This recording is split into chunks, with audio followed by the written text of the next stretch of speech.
this recording, we're going to look at Autumn 18 question 1, which is focused on investment appraisal. So it's a compulsory question this year on the paper, and you're looking at 20 marks. First part is calculate the net present value of the product, and they kind of simplify this, said taxation may be ignored, but look at the next element, where appropriate, explain the reason for the exclusion of any particular item. So what they mean there is don't just leave out something because it's a sunk cost or because it's irrelevant, because the examiner doesn't know whether you know to leave it out or whether you just mistakenly left it out or you missed it in the question. So always write down your logic if you're leaving something out. Then related to NPV, you're asked to do IRR as well, internal rate of return, which is essentially the break-even discount rate. And finally, then a more advanced area, perform a sensitivity analysis for 3 marks on the cost of materials. And then, based on your calculations, make a recommendation. So you have 17 marks for calculations. And the last 3 are narrative, but they're essentially linked to the calculations as well. This is not an untypical one of investment appraisal question where you get a lot of detailed information. But as we'll see here, this is a bit more of a straightforward one because there's no inflation, there's no tax. So instead, the examiner adds on 1 or 2 extra bits. In other exam questions, you might get just a single NPV question, no add-ons, but you could have a lot more workings in that NPV. So it's all about practicing. You nearly come up every paper a style question like this. So my suggestion now would be pause it, read through it fully, highlight your key elements, and see can you start setting up an NPV cash flow table. How many years are you going to have? What are you leaving in? What are you taking out? Alright, so we're going to start then, Ryder, a specialty food producer, and it's looking to introduce a new product. They've already done a feasibility study, which costs $175,000. First thing to note is that's already been spent. So you'd get a mark there for just saying ignore the 175 because that is a sunk cost. So that's what the examiner is looking for and why they're highlighting it down there. Don't just leave out the 175, articulate your reasoning why. That will get you your mark. So you're spending $3 million on machinery, plant machinery, depreciating 25% per annum. Hopefully you'll know depreciation is not relevant because it's non-cash, and a scrap value at the end of the project of $500,000. All right, so it's a 4-year project. So when you're setting up your initial table, you're going to have an NPV table. You're going to always have year 0, then 1, 2, 3, and 4. We don't near year 5 here. We've no tax. Sometimes when there's 5 cash, when there's tax at play, you do 1 year in arrears. But here we're just looking at 4 years. And we're told for plant machinery, you'll call it P&M. You're told it is $3 million up front. And you're getting $500,000 at the end. Just do it something like that. Now I will just tidy it up so the negative figures are in brackets in red, just so it's easier to see. Right, so 3 million and 500,000. So put them in as you get them. You also had to write a note there now to get your marks for the first one, the 175. And you'll say depreciation is not relevant because it's a non-cash item. The only thing that's relevant there will be capital allowances, but we don't have tax in this question. Working capital required at the same time as plant machinery at the start of the project, which will be times 0, and it will be all recovered at the end. Now you don't need to be told that you know working capital is a temporary investment. Minus 400,000 and then plus 400,000. In other more advanced questions, what they might have is they may have increases in working capital over the life of the project, but you still get all the money back at the end. So here it's a temporary investment in inventory, in trade receivables, and once the project finishes, it all comes back in. So that's another one that's a common one in exam questions. They then give you the sales volume and the sales price per unit. They tell you material price per unit is €10, but because they're in short supply, there's a bit of uncertainty about the materials. And that's of course why we're asked in part C to do a sensitivity analysis. So it links into there.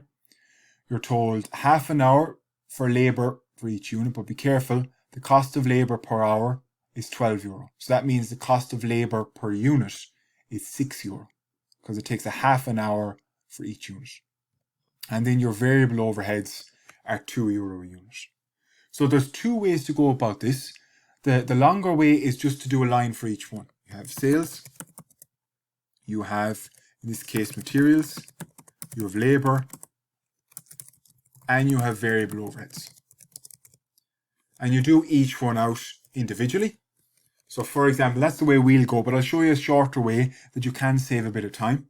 So for example, sales 1 million times 20, so 20 million. Next one, same 20 million. Year 3 is the same, 1 million times 20. And year 4, you're dropping the price and you're dropping the volume. It's 500,000 times 18. So you don't need to show where they're coming from. As long as you tell the examiner, look, I got these from the question, that's fine. And they're all positive because, of course, there's a cash inflow. What you're then looking at is materials and labour. Materials, €10 a unit. Labour, be careful, is €6 a unit. Half an hour, and it's €12 an hour. So €10 a unit is going to be 10 million here. 0. It's 10 million in each of the first 3 years because it's 1 million units. And then it's 5 million in year 4 because you had 500,000 units. For labour, it's €6 a unit. So it's going to be €6 million for the first 3 years. And then it's going to be €3 million for the last year because you've only half the volume at the back end. So it's quite monotonous, it's quite tedious, but you have to get your marks. You have to show the examiner where it comes from and try and keep it neat as well. And lastly, then your variable overheads are €2 a unit. So that will be 1 million times 2, which is 2 million for the first 3 years. And it'll be 1 million for the last year because it's 500,000 units at €2. So you can do them out individually. What some smart students will look at is, well, hold on, it's going to be the same every year. If I know the sales price is 20, I know materials is 10, I know labour is 6, and I know variable overheads are 2, my contribution per unit is €2. So that's, if you net them off, those together, you get 2 million contribution, which is just €2 times a million units. Same when you come to year 4, you get contribution. Over here, 5 million, is that right? 5 million, 3 million, and 1 million is nil. Why? Because in year 5, your selling price is 18. So your actual contribution is nil. It's only break even. So if you wanted to do that and do the little working like that, that would have been fine. You could have a single line item for contribution and you'll save a lot of time. So it's small things like that that you can pick up from doing past exam questions. Sometimes it will make it easier and will make it a lot quicker as well by thinking about the net figure rather than each of them individually. There's no problem with that. The one thing to watch in other questions is, in all of these line items, there could be inflation. And that inflation will move at different rates each year, in which case you wouldn't be able to do a single calculation because each year would have a different figure. So simplified here for this question, there was no inflation, but you need to look at other questions where they do include inflation, how to deal with that. So it's told there's going to be a marketing campaign of 2.4 million over 3 years, which is 800,000 per annum. So you put in marketing minus 800 for 3 years.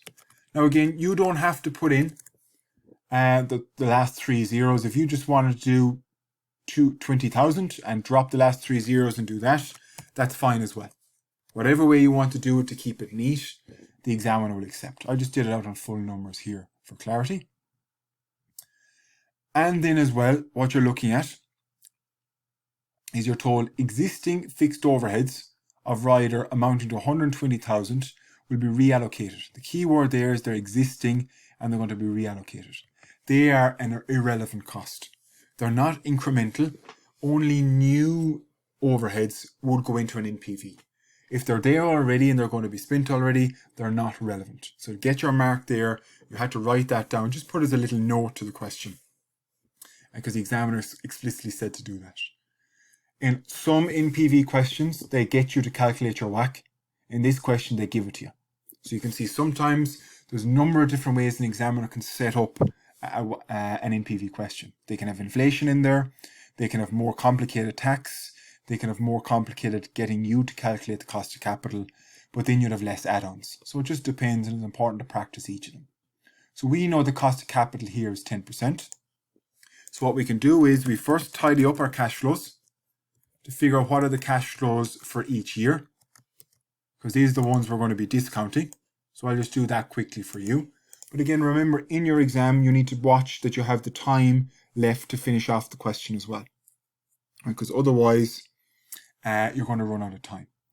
You can either use the formula approach, or I'm going to use the discount factor approach to get my present value. So you get your discount factor from the tables, or you can do the cash flow divided by 1 plus R to the power of n, where R is the discount rate and n is the number of years. So here your discount factor for year 0 is always 1.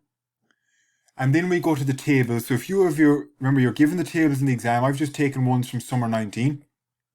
And your first one is your present value tables. We're using 10%, 0.909, 0.826, 0.751. So 0.909.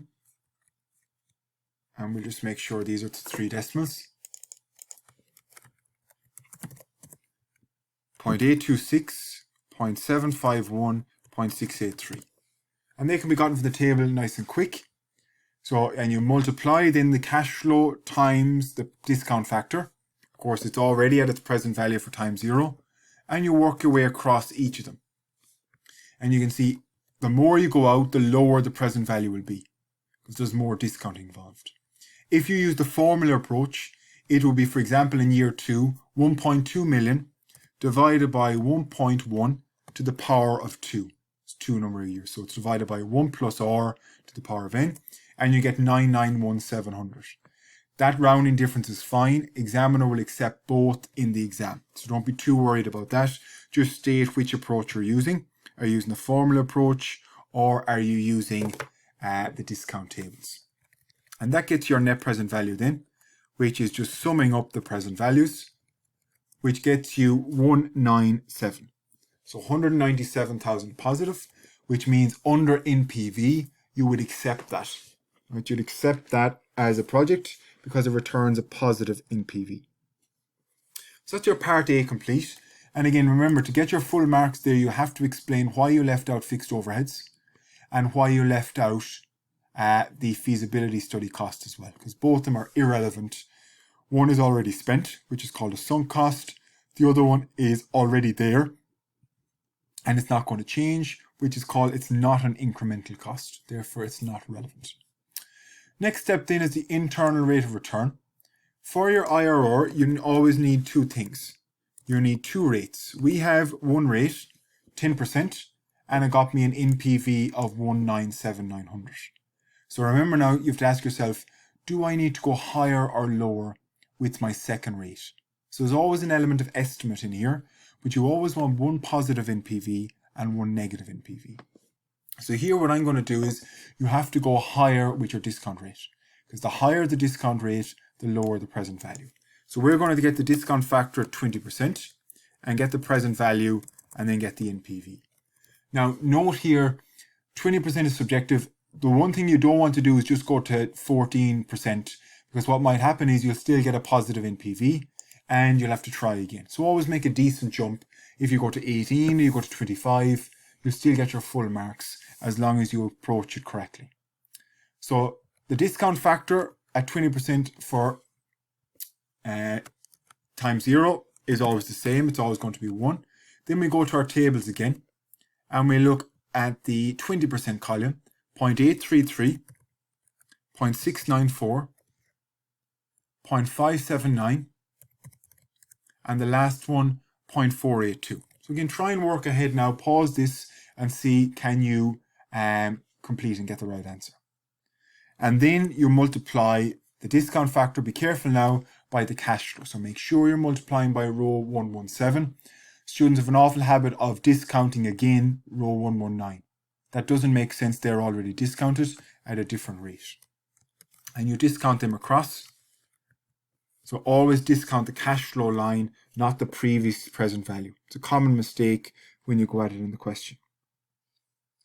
And that sum those up, we get a present value, a net present value of a negative 439. So that's at 20%. And at a positive 10%, we get 197,900. And that's always your approach to do an IRR. You're essentially doing 2 NPVs. We have a starting point already in this question because the examiner asked us 10% to do the NPV for part A. So we just had to figure out the second one. Do we have to go higher or lower? Your next step then is to use the formula, which is called an interpolation formula. Essentially, we want to estimate what discount rate makes the net present value equal to 0. We know the net present value is equal to 0 somewhere between 197 and 439. So that means somewhere between 10 and 20%, we have our break-even discount rate, our IRR. And remember, before you use the formula, use your rule of thumb. If your answer doesn't come out between 10 and 20, you've gone wrong. And it should be closer to 10 than 20. Why? Because 197 is closer to 0 than 439. And that's what you're trying to estimate. The lower rate is always rate 1. The higher rate is always rate 2. So with that in mind, I want you to see, can you go to your formula sheet? Can you get the interpolation formula? And can you get an IRR that's between 10 and 20 and closer to 10 than it is to 20? So make a stab at that now. Pause the recording and see how you get on. So what we're looking at then is we go to our exam paper appendix that we used from before, skip the first 2 pages which are present value tables, and then we come to the formula. And particularly we're interested on the second page of formula, the interpolation formula. This one here, where we said rate 1 is always the lower rate, and then you multiply across, you work out your approach. So in our case, the IRR is rate 1, 0.1, plus our fraction, which is, if we go back and look at it, NPV1, which is 197,900, times the difference in the rates, 0.2 minus 0.1, all divided by NPV1, 197,900. This is where you have to be careful. It's actually minus minus. So you're minusing a minus figure, which becomes a plus 439. And that's where a lot of students go wrong, is they make a mess of that formula. But if you make a mess of the formula, that's where your rule of thumb is useful. Are you getting the right answer then? Is it coming out to the right thing? So that means our IRR here, if I work out that fraction separately, 197,900 times the difference, divided by 197,900 plus 439. So the fraction there, before you add on the 0.1, is 0.03. 0.031. So your IRR here equals, and we put that to the right just so it's consistent, will be 13.1%, or somewhere there around 10% plus 3.1% from the fraction. And that is consistent with our rule of thumb, that it's between 10 and 20, and it's closer to the 10 than it is the 20. So the actual return on this project is 13%, and your required rate of return was 10%. That is why the NPV is positive, because your actual return is more than your required rate of return. You have a positive net present value. There's a surplus left over. So IRR and NPV tell you the same thing in different ways. So lastly then is part C, which is your sensitivity analysis. This is where you're looking at how sensitive is the outcome to particular line items. So for example here, they're worried that the material price can go up, and what they're worried about is how much can it go up before the net present value breaks even. So this is a sensitivity analysis on an annual item. And the formula is, for sensitivity analysis, is the net present value of the project divided by the present value of the variable. And the answer will be in percentages. So in the case here, the formula is the net present value of the project, which we have. It's 197,900. What we don't have is what's the present value of the material cost. If this was asking you how sensitive is the project to the plant and machinery cost, you already have its present value because it's already 3 million. The difficulty with materials is it's an annual item.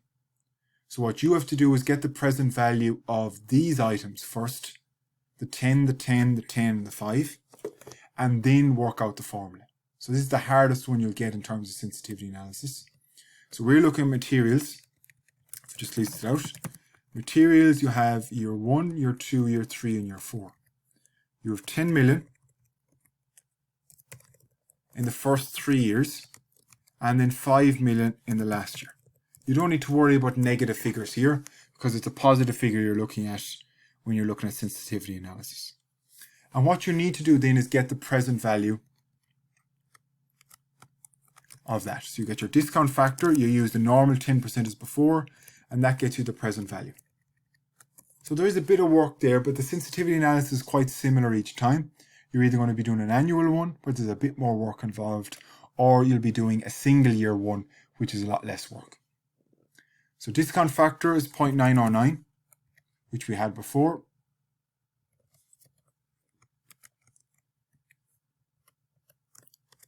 Put those across. 0.826, 0.751, and 0.683. So you always use the original discount rate to get your present value. So the material cost, the present value each year, is the cash flow multiplied by the discount factor. And when you sum them up, the total material will be 28.275 million. Right? 28.275 million. So there's a significant amount of material cost in there already, and that's estimated at €10 a unit. But you can't just add them all up each individual year. You need to know, well, when I'm calculating my present value of the project, there's actually a present value of costs in there of 28 million. And your sensitivity then is equal to 197,900 divided by 28,275 million. And the answer is going to be in percentages. So your answer there, your sensitivity analysis, is less than 1%, 0.7%. What does that mean? Materials can increase by 0.7% before NPV is negative. So we put that over, put that to the left. So what that means is you have a very sensitive project. Any increase in materials, if it goes from €10 up to times 1.00, remember it's 0.7%. If it goes from €10 up to 10.07%, so it only goes up by 7 cents, this project will be negative NPV. So it's very sensitive to the material cost. So although you said it's a positive NPV, remember that's based on the assumption it's €10 a unit for materials. In the question they tell you that's very uncertain. So you have to make sure you do a sensitivity analysis to figure out, is this worthwhile or is it a bit dangerous getting involved in a project like this? So you can see here what you would say is the project is very sensitive to materials. Only a slight increase in materials could have a devastating impact on the profitability of the project. So that's a good one to practice. Again, you could do the same thing if you wanted to for plant and machinery. They might ask you how sensitive the project to an increase in the cost of plant and machinery. You already have the present value of that. So for that, it would just be the NPV of the project over 3 million. Slightly different one because it's already at its present value. So just watch those depending on which one line item. You could be asked for a revenue, you could be asked for an annual cost, you could be asked for a once-off cost. And the more past exam questions you do, the more comfortable you become with that. So your last piece then is part D. Based on your calculations, write a brief report advising whether or not the product should be introduced. Now, when they say a brief report, what essentially they're looking for is you put a line here, D, you say report, you say who it's to, who it's from, and what it's about, the subject, or you might call it the title. So in this case, it's to rider management. You can just call it from a Cap 1 student, and it's about the investment appraisal. But that's probably worth half a mark. So read it carefully when they say a brief report, just a couple of lines. So half a mark for that. there'll be a mark for saying positive NPV means you should go ahead with it, and IRR in excess of the cost of capital, because our IRR is 13%, means you should go ahead with it as well. But there will be a half mark at the end for a student to say you should be very careful about the cost of materials. And if you are going to go ahead with this project, a good manager might try and lock in that price. Because if that price rises even by 10% or 1%, should I say, the project is negative NPV and it's not worthwhile. So in its current state, it's very sensitive to materials. It does make financial sense, but only if the material price is €10 or lower. If it goes any higher than that, it wipes out all the profitability. So there are 3 marks available, so don't just lose it out. Make sure you give your report format, as you'll see in the solution. Mention the positive NPV and the higher than required IRR. Suggest both of those should be recommended to go ahead with the project. But have a small caveat to show you're aware that the project is sensitive to material costs. So that was a good practice of an investment appraisal, compulsory question on the autumn 18 paper. But just bear in mind now, that's one style of question. We didn't cover tax, we didn't cover inflation, right? So there are 2 key things that could come up and that you need to go back and practice in other questions. So the examiner can shape it. Sometimes they'll ask you NPV with payback. They might ask you NPV and sensitivity analysis of a different item, maybe revenue. So there's different ways of how investment appraisal comes up. So it's about covering all the past papers, and there's plenty of them there, and there's plenty of variation as well. So that was autumn 18, question 1, investment appraisal.